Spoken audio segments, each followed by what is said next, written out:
The components to making the first day on a new job the best experience possible for new workers will reward you handsomely.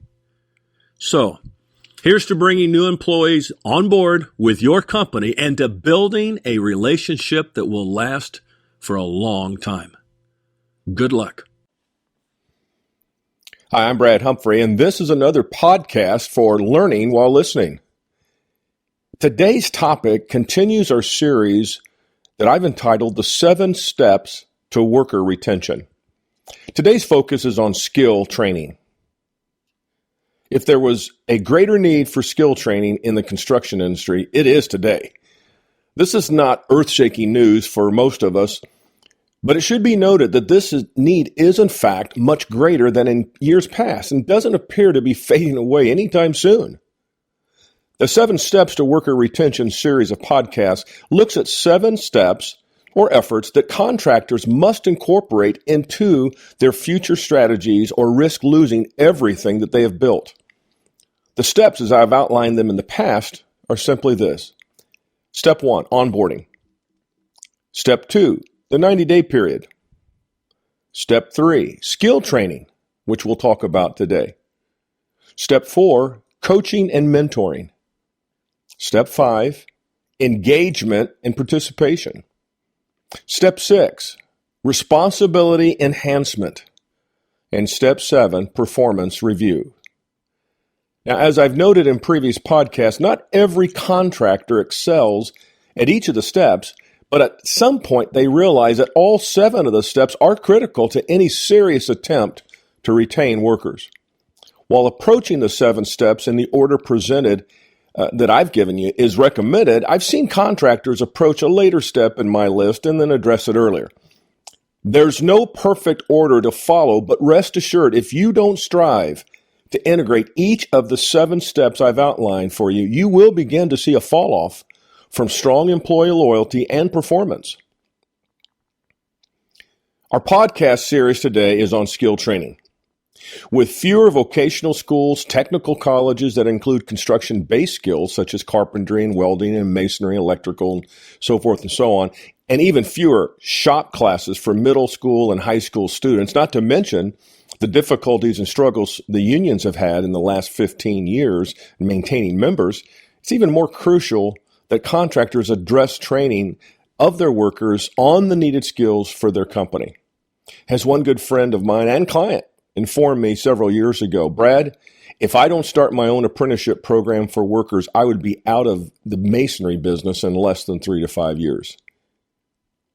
For some contractors, assertively training on needed job skills may be the only thing that prevents them from locking the doors and shutting down. Why is there so little actual skill training completed by contractors today? Well, it's a good question. Consider a few of the reasons that I've observed in our industry over the last several years. First, the owner just isn't overly committed to training to begin with. Those same owners many times would rather just hire the experienced worker rather than spend the time to train. Many contractors are quite honestly better doers rather than trainers. Contractors are not prepared to train. That's what I've found in about 50% of the companies I've worked with in the past. It's just not been a priority of past generations of owners. For instance, my dad or my granddad never did train. Why should I? And the bottom line point is contractors really don't know how to train. Skill training comes in many forms and flavors, including on-the-job training, or also known as OJT, personal coaching, which happens in many companies, class training, a little bit less often, DVD training, even further less happening, webinar training, almost never, and self-paced with the workbook training module. I very rarely see that. But these are the different forms and flavors. Now, while any training approach that works is certainly good with me, I know that most construction workers need training that allows for communication, back and forth discussion, and certainly as much hands-on practice as possible. Now, what sort of training should be conducted with construction workers? Well, remember, our focus here is to position skill training as a tool for retaining workers. Let me share a slogan that I've shared before countless times in some of my conference speaking and certainly in some of the articles and books that I've written. And it really fits our topic today.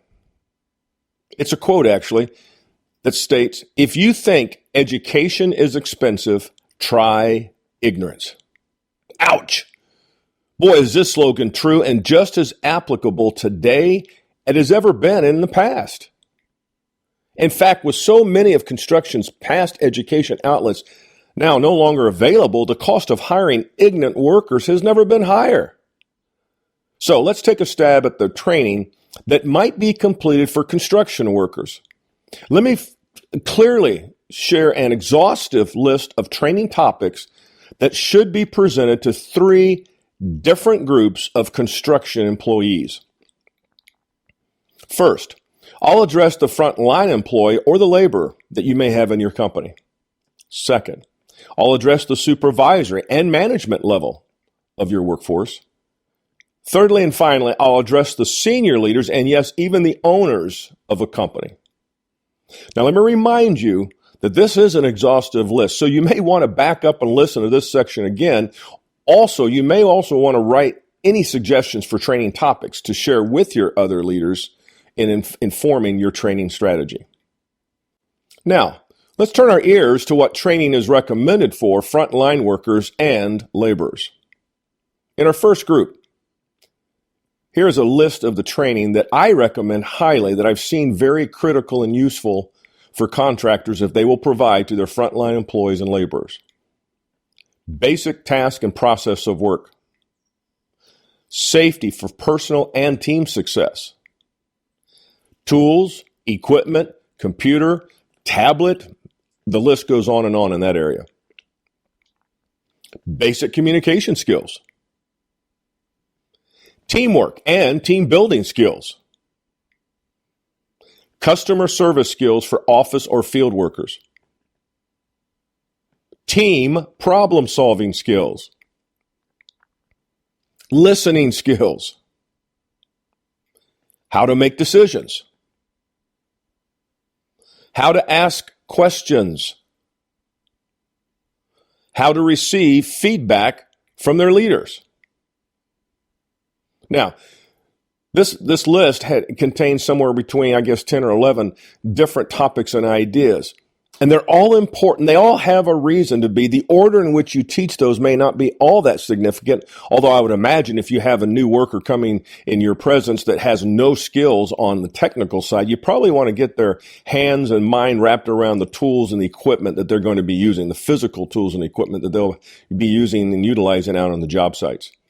But don't forget some of the little things that can make life much more unbearable if they're not good at. Things like communication skills, listening skills. Perhaps you start with the technical, move more to communication, and then move in to the team building and problem solving sort of skills. But we need and should expect more from our frontline people. And the reason we don't always get the productivity and the communication that we want is because we haven't really educated these people on that. Not all of these individuals are what I call thoroughbreds who just tend to swim towards the right direction quicker, faster, and more completely than any other level of the workplace. Now, let's address group 2, our second group, supervisors or the supervisory people in your company and the management people. Here's a lengthy list. Communication, presentation, and facilitation skills. Leadership skills. Building teamwork or crew work if they're in the field. How to motivate workers without manipulating. Planning and pre-planning skills. Scheduling and daily huddles. Business development skills for non-BD leaders. Simple construction math and financial reports. Time management and energy management. Coaching and counseling skills. Dealing with difficult people. Negotiation skills. Resource management skills. Problem solving and strategic decision making. networking with other construction leaders, and last but certainly not least, leadership for safety, quality, and continuous improvement. Now, this list is growing, and some of the items there need to be presented probably at different times in that supervisor or manager's career. But certainly learning the leadership skills needed to build teamwork, to drive better communication, to drive accuracy of work and quality, and certainly leading safety are all issues that need to be dealt with. But don't overlook important and critical areas like coaching and counseling, dealing with conflict and difficult people, managing their time, and even not overlooking the ability to be able to do simple construction math and reading financials on their job productivity. Now, finally, let me share with you what I think is a pretty exhaustive list for senior leaders and even owners. Professional image skills and techniques, strategic planning and growth opportunities, presentation and facilitation skills, listening without arguing skills, building and maintaining teamwork, financial management and reporting, business development skills, market research and interpretation, client retention and relationship building, supplier and vendor relationship building, community affairs and public relations, investment opportunities and money management, risk management, including insurance, injury prevention, and crises management. And finally, employee involvement and incentive programs. Now, like the other two groups, this final list is primarily geared at people who are really guiding, directing, leading, besides owning perhaps, the business that you're involved with. The training topics that I've listed for you for all three groups are not limited certainly just to the topics that I've provided, but I think you get the idea of the impact that training can have on any of the three levels. Now, to get into the weeds on how long should the training be and exactly where should they go, or should you bring in outside consultants, or should you send them to conferences? First of all, I would say yes, yes, yes, and yes to all of those. Any means you have to be able to provide education with application tied in quickly after they get the lesson is going to benefit you greatly. It's important for contractors to recognize that providing educational opportunities, training classes, and personal development for all levels of the workforce can directly impact the retention of the people working for you. Simply put, thoroughbred workers, that is, those workers who exhibit great attitudes and work ethic, tend to remain longer with employees who will invest in them personally and professionally. On occasion, I've personally been challenged by contractors, especially at national conferences where the contractor can call me out in front of hundreds of fellow contractors, and they will yell out something like, "Brad, I used to be positive about training my workers, but I got tired of training them, and then they quit me and take that new skill or knowledge and go to work for my competitors." Well, to be honest with you, I too have experienced this reality before, and it smarts pretty bad. However, what are our opinions as contractors? To train and risk a few employees who might take their goods and go right across the street to our competitors, or not to train any worker and risk having consistently poor quality and productivity. Honestly, I'd rather take my chances with training my workers. Statistics show I'll hold on to more of them if I do. Skills training not only raises the contractor's performance results, it also creates greater morale among the workers, because it reinforces a learning environment. Most workers, at least the type that more of us want as our employees, are more committed and motivated to work for a contractor who is really willing to invest in their professional and personal development. That's who will remain with your organization longer. My final thought here is this: skills training should not just be done without a plan. Contractors need to spend a little bit extra time focused on where they want to see their workers achieve and what they want to see them achieve in terms of expertise and skill proficiency and those kind of things. Here's a couple final thoughts about raising the effectiveness of your skill training. Number one, have a 3 to 5 year training strategic initiative. Second, focus on safety, job skills, team skills, and lean construction process.